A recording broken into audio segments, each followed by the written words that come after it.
유도선 목사입니다. 오늘도 여러분과 함께 은혜 받게 돼서 참으로 기쁘고 반갑습니다. 오늘은 하나님의 구원 계획 190강입니다. 이는 102강을 보완한 겁니다. 마태복음 한 번에 설교하기.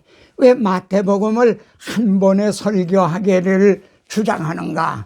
이 복음서에는 복음이 오직 한 편만이 있기 때문입니다. 그런데 이것을 많이 끊어놓다 보니까 복음이 사라지는 겁니다. 그래서 한 번에 설교하게. 자, 마태, 마가, 누가복음을 공간복음이라고 말합니다. 공통적으로 두 주제를 증언하고 있습니다. 너희는 나를 누구라고 하느냐? 이렇게 마태, 마가, 누가. 그러니까 베드로가 그리스도시요 살아계신 하나님의 아들이십니다 하고 고백을 했습니다. 예수가 누구신가? 이것이 첫째 주제입니다. 두 번째는 죽임을 당하고 제3일에 살아나야 할 것을 비로소 나타내시니 비로소 말씀하셨다는 거죠. 왜냐하면 예수님이 누구신가를 알았기 때문에 그분이 왜 오셨는가, 우리들을 위해 뭘 행해 주셨는가, 그것을 비로소 말씀하시게 됐다는 거죠. 이것이 이 두 주제가 복음서의 기록 목적인 겁니다. 그러니까 복음서를 설교할 때 우리는 기록 목적에 입각해서 설교를 해야 된다는 거죠. 복음서를 강의할 때 말입니다. 전체 중심 주제, 예수가 누구신가? 그분이 나를 대신해서 죽어주셨다. 이 마태복음은 28장까지 있습니다. 그런데 이 중심 주제, 여기에 입각해서 성도들에게 전해질 때에 성령께서 듣는 자들에게 믿음을 주시고요. 그리고 그때 거듭남을 주신다는 겁니다. 여러분, 오병이어 이것도 설교하십시오. 그런데 떡 5덩이와 물고기 2마리로 5,000명을 먹이고도 12방울의 강조리가 남게 하신 이분이 누구시란 말인가? 그분이 우리들을 위해서 무엇을 행해 주셨는가? 이것을 놓치지 마시기를 이제 간곡히 부탁을 하는 겁니다. 성경께서 하나님의 사랑을 성도들의 마음에 부은 바 되미니 이렇게 말씀합니다. 이제 우리가 예수를 믿는다 하는 것은 하나님의 사랑이 우리 마음에 부어졌다. 그래, 마음이 뜨거워졌다. 이걸 의미하는 겁니다. 여러분, 의인을 위하여 죽는 자가 쉽지 않고 선의를 위하여 용감히 죽는 자가 혹이거니와 이렇게 말씀합니다. 여러분, 형제를 위해서 죽는 것은 고사하고 간을 떼어줄, 심장을 이식해줄, 이 눈을 하나 빼줄 그런 사람이 있단 말입니까? 그런데 하나님의 아들이 나를 위해 대신 죽어주셨다. 여러분, 우리가 예수를 믿는다고 하면서는 입으로는 주여 주여 사랑합니다 하면서도 마음은 내게서 멀도다. 마음에 하나님의 사랑이 부어지지 않은 것, 그런 건 아닙니까? 이렇게 될 때 우리가 살아도 주를 위하여 살고 죽어도 주를 위하여 죽나니 이렇게 인생의 목적이 바뀌어지게 되는 겁니다. 여러분, 이는 복음서의 두 주제만이 아니라 이사야서의 두 주제이기도 합니다. 그는 누군가, 무엇을 행해 주셨는가? 보십시오. 한 아기를 우리에게 주셨다. 우리에게 주신 바 되었는데 그 이름은 전능하신 하나님이라, 영존하신 아버지라, 평강의 왕이라. 이 한 아기가 태어났다. 그런데 이분이 전능하신 하나님이라는 겁니다. 그러면은 그분이 우리를 위해서 뭘 행해 주셨는가 한번 같이 보세요. 우리는 다 양 같아서 그릇 행하여 각기 제 길로 갔거늘 여호와께서는 우리 무리의 죄악을 그에게 담당시키셨도다. 전능의 하나님, 영존하시는 아버지, 평강의 왕이 우리들의 죄를 담당하셨다는 겁니다. 이것이 복음서의 두 주제만이 아니라 이사야서의 두 주제이기도 합니다. 얼마나 성경이 분명합니까? 마태복음에 많은 말씀이 있다 하여도요, 이 두 주제만 믿으면 구원을 얻습니다. 반면 다른 건 다 알아요. 그래, 다른 건 다 믿는다 해도 만일 이 두 주제를 모른다면 그 사람은 아직 복음을 모르는 사람입니다. 만일 두 주제를 믿지 못한다면 아직 거듭나지 못한 게 되는 겁니다. 너희는 나를 누구라고 하느냐? 주는 그리스도시요 살아계신 하나님의 아들이십니다. 이것이 형제 고백입니까? 두 번째요, 인자가 온 것은 자기 목숨을 대속제물로 주려 함이니라. 여러분, 여기에 자기 이름을 한번 넣어보십시오.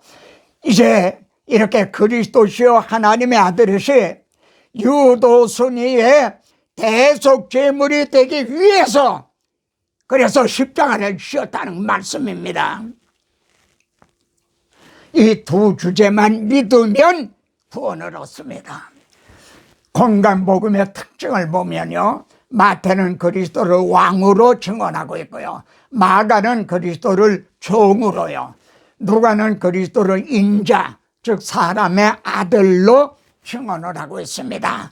하나님의 아들 그리스도는요, 만왕의 왕이시면서 대속제물이 되시기 위해서 인자, 즉 사람의 몸을 입고 오셔서요, 그리고 죽기까지 복종하신 종으로서 섬기셨던 겁니다. 그러면은 마태복음 1장은요 족보로 시작을 하고 있어요. 이렇게 하는 의도가 뭔가? 아브라함과 다윗의 자손 예수 그리스도의 계보라, 족보로 시작을 하고 있거든요. 여기에 보면은 아브라함이라고 그랬잖아요. 이는 하나님께서 아브라함에게 내 씨로 말미암아 천하 만민이 복을 받으리라, 이렇게 언약하신 대로 아브라함의 자손으로 오셨죠. 또 다윗의 자손이라고 그래요. 하나님이 다윗에게 내가 내 몸에서 날개 씨를 내 뒤에 두어 그 나라를 견고하게 하리라, 이렇게 또 다윗에게 메시아 언약을 세워주셨죠. 이제 예수가 아브라함과 다윗에게 언약하신 그리스도시다. 이 계보를 봐라, 이 족보를 봐라, 분명하지 않느냐, 이렇게 말씀하고 있는 겁니다. 그러므로 예수와 그리스도를 분리해서는 안 됩니다. 많은 사람들이 예수님의 이름으로 기도합니다 그래요. 저도 아멘 합니다. 그렇지만 얼마나 부족합니까? 예수가 그리스도시다, 이걸 증언하는데 초대교회 성도들은 목숨을 걸었던 겁니다. 자, 마태복음 2장은요 왕이 탄생하셨다는 것으로 시작을 합니다. 동방 박사들이 찾아오죠. 유대인의 왕으로 나신 이가 어디 계시뇨? 여러분, 동방 박사가 찾아왔다는 게 어떤 뜻이 되나? 하나님이 동방 박사를 들어 쓰신 거예요. 출애굽기 9장 16절에 보면요, 하나님이 바로도 들어 쓰셨어요. 동방 박사도 하나님이 들어 쓰신 거예요. 왜? 왕이 오셨다는 것을 증언하게 하기 위해서요. 에스겔 선지자로 예언하셨어요. 내 종 다윗이 그들의 왕이 되리니 그리고 목자가 된다. 여러분, 에스겔 당시는요 이제 다윗이 죽은 지 400년 전쯤 됐어요. 그런데 이제 다윗이, 내 종 다윗이 왕이 되고 목자가 되리라 하는 것은 다윗의 자손으로 오실 그리스도의 메시아 예언이 분명한 거죠. 분명합니까? 다윗의 왕이 이제 다윗의 동네 베들레헴에서 나셨어요. 여기 보면 헤롯 왕이 소동한지라, 왕이 났다고 하니까 소동을 한 거죠. 그래서 헤롯이 물었어요. 그리스도가 어디서 나겠느냐? 그러니까 성경학자들이요, 서기관들이 유대 베들레헴이오니 선지자를 통해 이렇게 기록이 됐습니다. 베들레헴아, 내게서 이스라엘을 다스릴 자가 나올 것이라. 이렇게 미가 선지자를 통해 예언한 대로 이제 그리스도는 다윗의 동네, 다윗의 자손으로 오신 겁니다. 그런데 베들레헴에서 태어나셨지만 그분은 베들레헴 사람이 아니라는 거죠. 그의 근본은 상고의 영혼에 있나니라. 마태복음 3장에는요 왕이 탄생하시는 길에 길 예비자가 등장합니다. 세례 요한이 회개하라, 천국에 가까웠나니라 하고 외치는 거죠. 길 예비자입니다. 이 세례 요한도 이사야 선지자를 통해서 예언하신 성취였던 겁니다.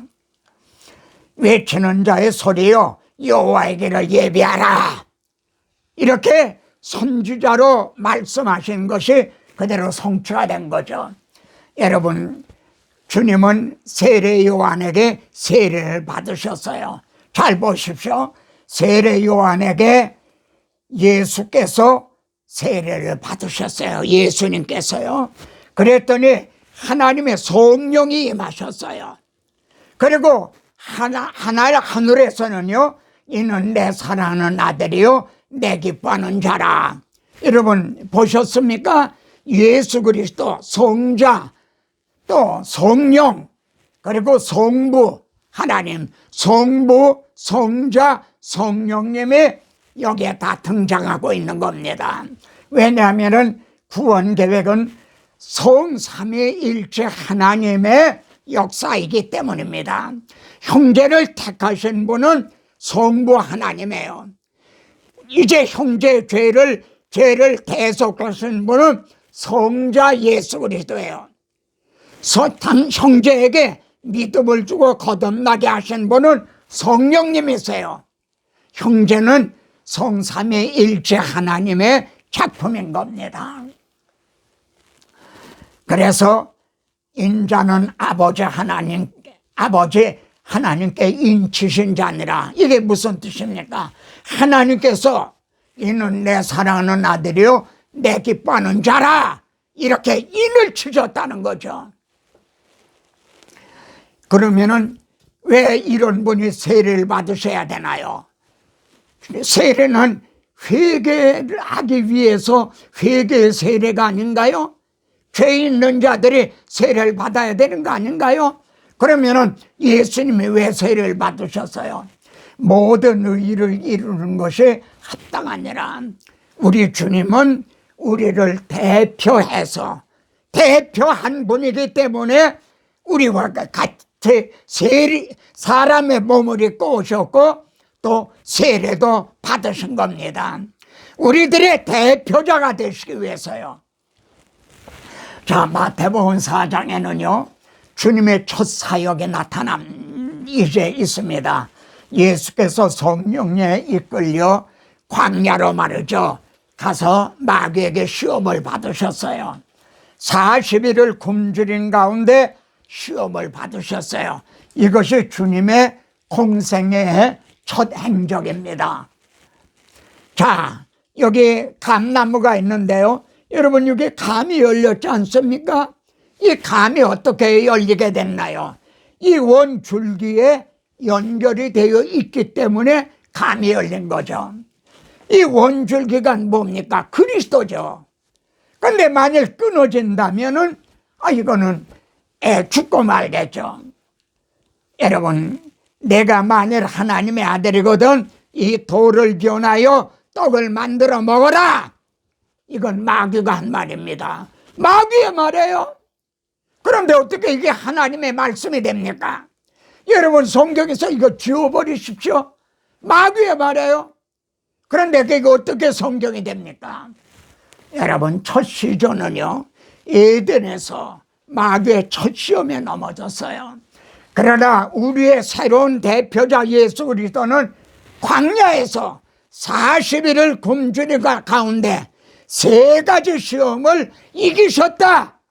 이걸 드러내기 때문에 이 말씀이 성경이 되는 겁니다. 이해가 되십니까? 이때로부터 이렇게 하나님으로부터 인침을 받으시고요, 이는 내 사랑하는 아들이라 인침을 받으시고 마귀의 시험을 이기심으로 이제 그 다음에 비로소 복음을 전파하셨어요. 흑암에 앉은 백성의 큰 빛이 보았고 빛이 비치도다. 이제 빛이 비치게 된 거죠. 이때부터 비로소요, 회개하라, 천국에 가까웠나니라, 비로소 복음을 증언하기 시작을 하셨어요. 여기에 하나님의 나라가 가까웠다. 우리 주님이 오심으로 하나님의 나라는 이미 왔어요. 이제 하나님의 나라는 이미 왔어요. 그런데 아직 오지 않았다. 아직 완성은 안 됐다. 우리 주님이 재림하실 때 완성이 되는 거죠.